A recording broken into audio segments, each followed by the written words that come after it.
കുറച്ച് ഉപ്പിട്ട് കൊടുക്കാം. 4 കഷ്ണം കുടംപുളി ഉണ്ട്. അത് കുതിർത്ത് വെച്ചതാണ് ചുടുവെള്ളത്തിൽ. ഒന്ന് മൂടിയിട്ട് കൊടുക്കാം.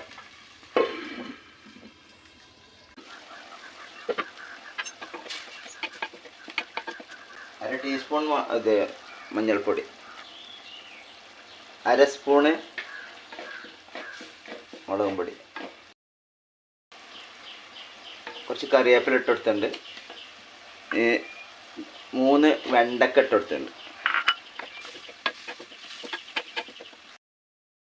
ഇതിൽ തേങ്ങയുടെ 2-ാം പാലാണ്.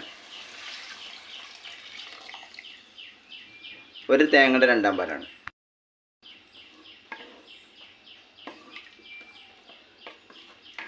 ഒന്ന് മൂടിയിട്ട് കൊടുക്കാം.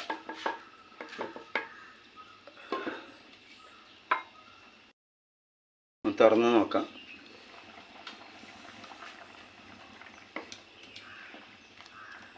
വെണ്ടക്കക്കറി ഹാഫ് വേവായിട്ടുണ്ട്.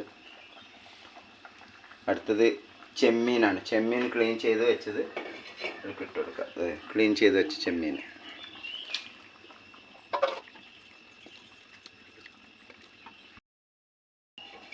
ഒന്ന് മൂടിയിട്ട് കൊടുക്കാം. നോക്കാം. ഇപ്പോൾ ചെമ്മീൻ വന്നിട്ടുണ്ടാവും. ചെമ്മീൻ 1.5-2 മിനിറ്റൊക്കെ ചെമ്മീന് വേവുള്ളൂ. വെറുതെ ഇട്ടിട്ട് ഇങ്ങനെ തിളപ്പിച്ച് ആദ്യം ഫസ്റ്റ് അത് വേവും, പിന്നീട് നമ്മൾ വീണ്ടും തിളപ്പിക്കുകയാണെങ്കിൽ അത് ഹാർഡാവുക ചെയ്യുക. അപ്പോൾ ചെമ്മീൻ്റെ 1.5 മിനിറ്റ് 2 മിനിറ്റിൻ്റെ ഉള്ളിലുള്ള വേവുള്ളൂ ചെമ്മീന്.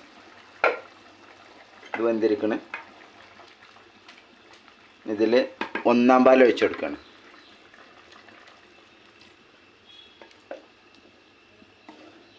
പാൽ ഒഴിച്ചിട്ട് തിളപ്പിക്കേണ്ട ആവശ്യമില്ല. ഒന്നുകൊണ്ട് പതഞ്ഞ് വരുമ്പോൾ എന്നിട്ട് ഇറക്കുക.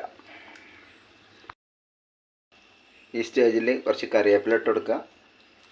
2 അല്ലി കറിവേപ്പില, കുറച്ച് വെളിച്ചെണ്ണ.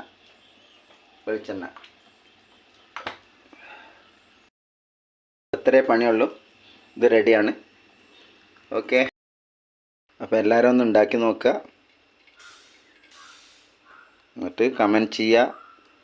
എല്ലാവർക്കും ഒന്ന് ഷെയർ ചെയ്ത് കൊടുക്കുക. അതേപോലെ തന്നെ സബ്സ്ക്രൈബ് ചെയ്യാത്തവരൊക്കെ ഒന്ന് സബ്സ്ക്രൈബ് ചെയ്യുക. Okay, by.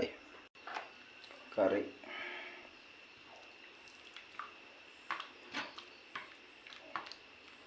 വെണ്ടക്ക ചെമ്മീൻ കറിയാണ്.